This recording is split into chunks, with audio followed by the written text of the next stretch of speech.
to In the Know. We are talking about color personalities today. If you have any questions at all for Angela Dacey, please give us a call. Our phone lines are open. Now, lastly, we are talking about violet. Yes. And joining us is Gord. Welcome to In the Know. Thank you. Now, you're a semi-violet. Yeah, so we should. Yeah. Do you mind if I clarify, just so people aren't just too confused? Don't call me a woman. Connecting with my feminine, dressing like Cyndi Lauper, and yeah. He's not dressing like. You're such a kind-hearted, sensitive man, though. Poor Rodney. Chantal's lucky. Yeah. Poor Rodney. So with Gord, the funny thing is that the violets that I had asked to come on are all too scared because violet energies are very, very. Now you're talking at the very top crown chakra. They're very connected to the greater universe, God's energy, the higher purpose, and being on TV is almost too physical for them, and it scares them. So I asked Gord to come on because Gord's second color's high as well with violet. Okay. And he does express a lot of violet in his personality. So I thought, but he's not scared to come on TV because he actually has blue as his #1. But I want to focus just on the violet so people kind of understand, because Gord is an amazing man where, like I said, you're sensitive, whether you want the audience to know it or not. Yeah. It's true, you're really connected to people, but you definitely show that greater sense of purpose in all you do. I mean, maybe you can talk a little bit about what you do in your work and how that affects that big sense of purpose that you have. I like to encourage people to be the best that they can be, and to make them aware of their abilities. And their abilities come from within, and if you can ignite that strength and ability, because everything's been suppressed within them and just bashing down on them. So now let's kind of open up the top and express a little more freely and energetically and globally and universally, then you create a much more balanced person. So Rodney talked about the big picture. You're talking about the whole picture, the whole universe. Yeah, and it's, I won't share the story, but we are made up of chemicals, and so is everything made up of chemicals. So we are one in the same. And if you get into that realm, it's a pretty powerful area to be in, and it's exciting. And we don't know it all, so it's fun to learn. But violets really do come across with that everything is connected. We are all one, and let's serve. You know, serve is a big word for violets. Let's serve each other. Let's serve the world and humanity. And how can we change the world? It's not just us. It's the whole thing. And that's where, you know, the work that Gord does. He's a massage therapist, but he does NLP, which is neuro-linguistic programming.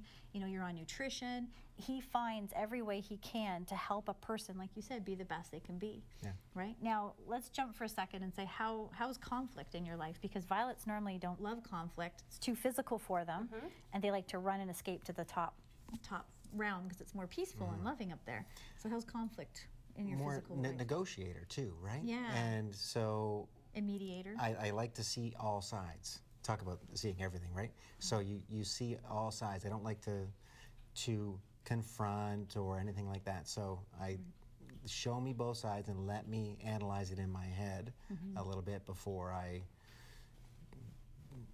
try and get to the solution. Right, which is a bit of the blue. I think it. Right, that's a little bit of the blue coming in. So. But the violets really don't like conflict. It's something that, no, they do see everybody. Conflict in my life. Yeah. Very rarely. Any challenges as a minor violet personality in your work, in your life?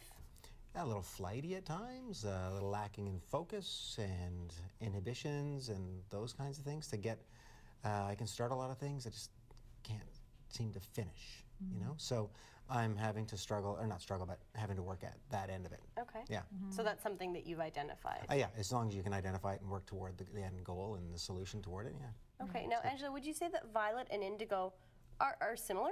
They are very similar.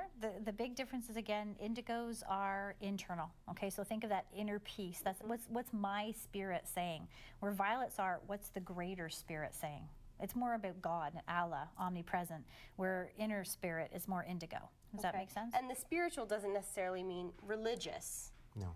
No, it's kind of whatever works for you. It's and give respect to every being, right? So never hold anything against anyone. So it is what it is. Yeah. Right. Yeah. You'll find people like, the Dalai Lama, right, is I would say more of a violet energy. It's the Wayne Dyers of the world. It's the wise. They usually talk a little slower, a little softer. They have a way of bringing their presence into a room without even having to say anything. They just are. They just be, and that's when you say it's a presence. Mm-hmm. So. Yeah, it's a fun place to be. It's a fun place to play, because it's more and more people are becoming more aware of that. Yeah. And it's a fun thing to educate on too. And you'll find not only humanitarians and people in alternative health, you'll find artists because they're channeling that information. You'll find the real creative people tuning into that violet personality. Are violets emotional people? Oh yeah. Because, when you're looking at the world around you, if you don't like something, I can see that being very emotional. Yeah, you have to learn, again, pick up on that, know it, and maybe adjust a little bit to every situation. But yeah, we're very emotional. Yeah. Yeah. Like watching those commercials with, the little kids in Africa would kill the heart, not only of a green, but of a violet, because that's our world. We're all one. They're our brothers and sisters. How do we heal them? Would you agree? Yeah, and we have 2 little kids at home, and we watch a lot of the movie The Cars, and Daddy always cries at the end of the movie. Aww. Yeah. So you were sensitive in your feminine side. Yeah, but I don't dress like Cyndi Lauper. Right? No, no. And so we talked about kids with Rodney as well. Can you kind of guess where your kids are in the color spectrum? You're still young too. Yeah, so Tegan, my little girl, is high violet or indigo, because we keep her, we allow her to express herself on all levels, and she does, and it's great. And Nolan is a little more, and so it's female as well for Tegan. Nolan is a little more boy and a little more maybe red, reddish, a little more kind of grounded.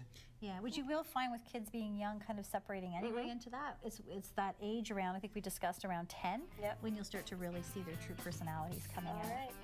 Excellent. Thanks, Gord. Namaste. Thanks for joining us.